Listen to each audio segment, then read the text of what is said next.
Good morning and welcome back to Spurs Latest. I am your host, Trip Graham. So happy to have you here today. Got so much to get into with the Spurs. Spurs are soaring. We are killing it right now, and it is a lot of fun. Lot of fun to be a Spurs fan right now. So let's get into everything going on. All right, so Spurs last night won their 10th straight victory against the Raptors. Huge milestone for the Spurs. We are just the number one team in the league right now with no end in sight. We're dominating at every fashion on the floor. If it's not Wemby, it's Vassell. If it's not Vassell, it's Harper. If it's not Harper, it's Castle. If it's not Castle, it's Keldon Johnson. We just have such a great team that just really relies on each other, that are really building off each other's energy. And that's why we got up to 10 games now.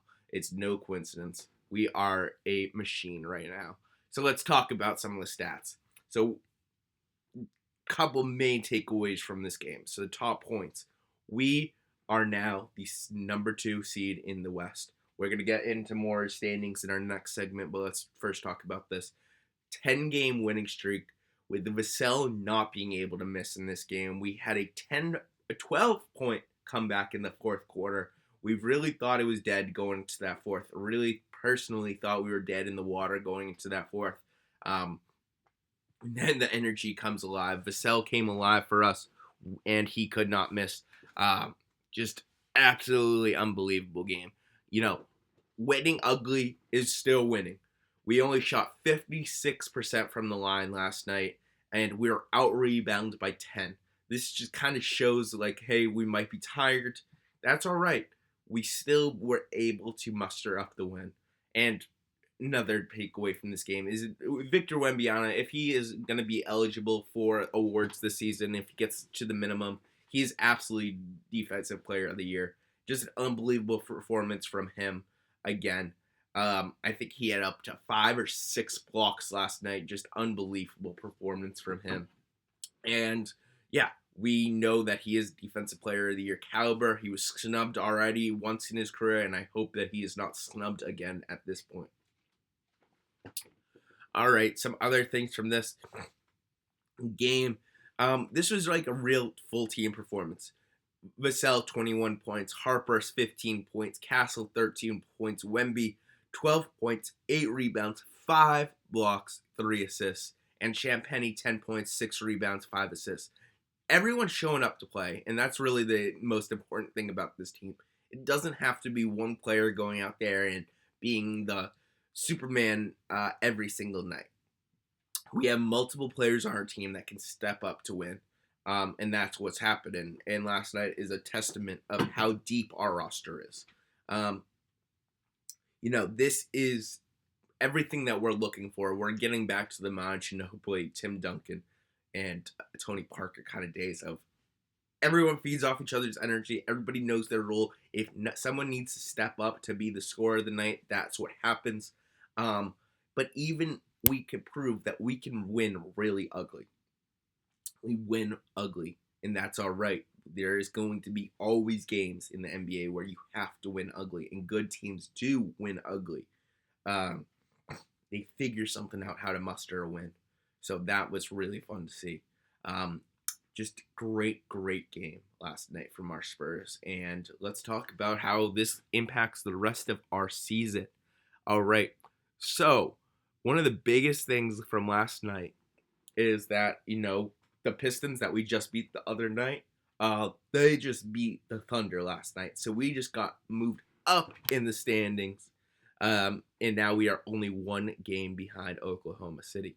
So let's get into talking some of the standings. So Oklahoma standing is currently they played a few more games than us. So they are 45-15, and we are 42-16.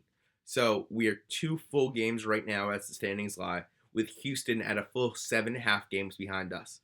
Houston, Denver, and Minnesota are really all 7.5 games, with LA at 9.5, and then it falls off into the play-in tournaments.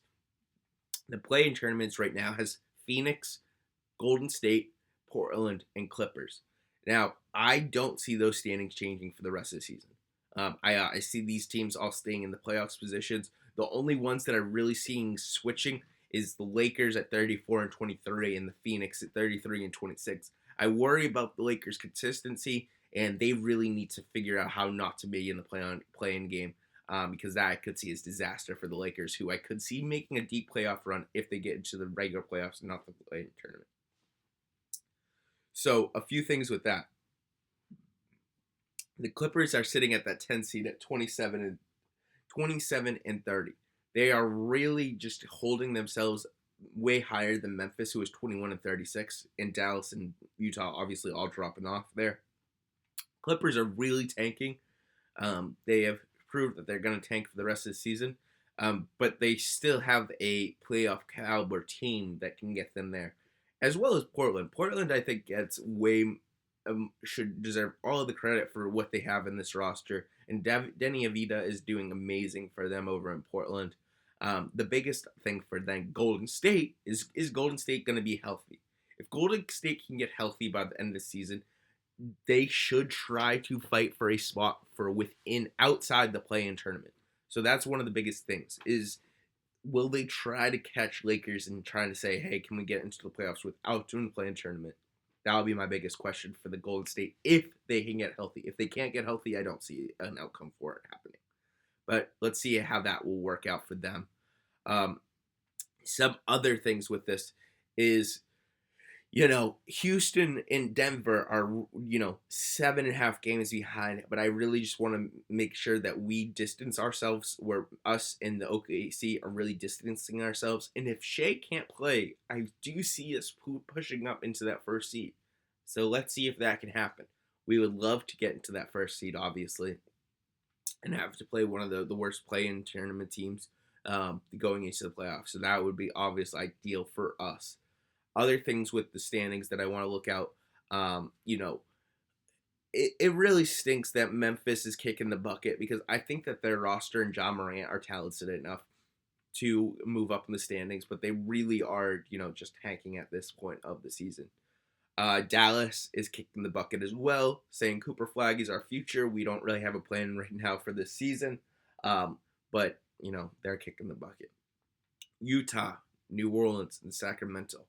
I am so done with those three teams of them just having an all-out stink fest to this NBA season. I don't know why anyone would pay for a single ticket to go to any of those three games, Utah, New Orleans, or Sacramento, when these three teams have said to their fan bases, we're giving up and we're not even going to try. And, great prospects might be coming next season, but they also could not work out for you. That's the thing. That's NBA. It's a game of chance sometimes with the draft lottery. Obviously, they can have all the prospects in the world. If it doesn't pan out for them on their certain team, it doesn't move the needle whatsoever. So it really hurts to see just three teams that have gone full out tanking: Utah, New Orleans, and Sacramento. And this would be going into my thought of maybe we need regulation in the league of you are sent to the G League if you perform like this, because it's just unacceptable to be an NBA team that is just this bad, and not just this bad, but a team that has clearly given up.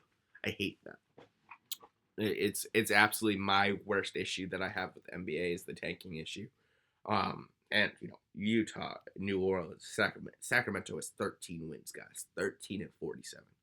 It's just unbelievable how bad they are. They are 1-9 in their last 10 games. They're not even trying. They really aren't. It's just awful. They have a negative 11-point differential. They're letting up 121 points a game. Just unbelievable. Unbelievable how bad they are. In the conference, they're 9-31. At away, they're 4-27. It's just unbelievable. I really hate the Kings and their ownership and, what they're out there doing. It's just really, really bad for the league, and honestly really bad for competition if they're not even going to try to compete. Zach LaVine and Sabonis out for the season, getting their off-season surgery is just ridiculous. Before the season even ends, when they could clearly be playing, they're just doing that because they know that team has no chance, and their team is not letting, really having too much worry about that. All right, well, let's talk about back to a winning program in our Spurs. Spurs are going for their 11th straight victory tonight against the Nets. The Nets stink, obviously.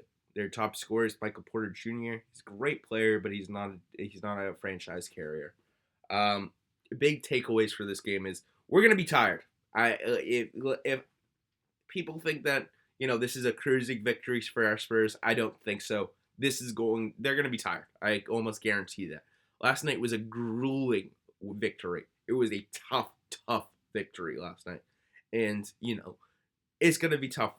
Number one, it's tough to win 11 straight games. Oh my gosh, completely. That is the number one thing I'm thinking about. But the other biggest thing I'm thinking about is back to back on the East Coast right now. We're going, it's really tough. It's going to be really, really tough for the Spurs tonight versus the Nets. The Nets might have more energy, and this is the kind of game where having such a deep roster really goes a long way. So maybe I am looking at those Dylan Harpers, Dylan Harper. I'm looking at Devin Vassell. I'm looking at the guys, uh, Julius Champagnie, guys that step up off our bench. Keldon Johnson really step up, and these are the games that you can dominate because maybe our main guys are tired from last night. So let's see how that game goes. Do you guys think that the Spurs are going for 11 straight victories? Do you think they're going to get it? Let's see. I mean, they are. I did check, the DraftKings standings, and they are projected to win by 12.5. So still, that Vegas still has us having a big victory on the Nets. I just will say, it is extremely hard to win 11 straight games. It is also extremely hard to win back-to-backs. So let's see how this plays out, because it's not going to be a shoe-in. It's absolutely not going to be a shoe-in for us because, that is tough. It is really, really tough to win 11 straight victories. It's also really tough to play back-and-backs. So, momentum's on the net side. We have the energy. We are moving ahead. But let's see how it plays out tonight. All right, well, let's talk about some things going around the NBA. Biggest thing that I saw, one of my favorite things that I saw yesterday, and this is, going back to All-Star Weekend, is Matt Ishbia, the owner of the Phoenix Suns, did announce that he's going to give $1 million to the dunk contest winner, another $1 million to the three-point contest winner, and another $1 million to each of those charities of the winners. This is great, and I really want some other owners to step up to do this. Could be a thing that could get stars performing. Imagine if that jackpot for the dunk contest gets up to $5 million. We're going to see some of our guys trading this off season to perform in the dunk contest if it gets up to let's just say $5 million. So Matt Ishbia puts in the first. Let's see who puts in the second. I would really, really love for this pot to grow, and if it can be a second part of it is for charity. $5 million to the winner, $5 million charity. Let's call it a day. Let's do it. Come on, we can make the All-Star contest great. With Wemby already said he would do the dunk contest one day. Could it be next year? So let's see if that could happen. I mean, it would be really, really exciting if we can get some of the top stars in the league to do the dunk contest. Imagine a dunk contest. Wemby, John Morant, Jaylen Brown. Let's get those three guys to do the dunk contest. Just stars. Let's get stars out doing the dunk contest. Who would you guys want to have in the dunk contest next year? If you could pick any 5 players in the NBA to be in the dunk contest, who would you want in the dunk contest? I think Cooper Flagg. Cooper Flagg should go in the dunk contest. Unbelievable dunker. Just absolutely. Anthony Edwards. All right, so let's do my 5. Anthony Edwards, Cooper Flagg, John Morant, Victor Wemby, and Jaylen Brown. What do you guys think? Who would win that dunk contest? Obviously, my money, I would hope for Wemby. He would be my money, but I think Anthony Edwards would pull it off. So what do you guys think? Should there be a dunk contest prize pool that should keep growing? Should the owners try to keep pushing this another $1 million to the dunk contest and see if, they start practicing, because that would be really, really exciting to go into the next season with. All right, well, that's all I have from Spurs Latest today. Thank you for joining me. We have so much to talk about tomorrow if we get another victory. Let's see if the Spurs can pull it off. So my name is Trip Graham. Thank you for joining me today, and I will see you in the next one. Go Spurs, go. Let's go for 11. See everyone tomorrow.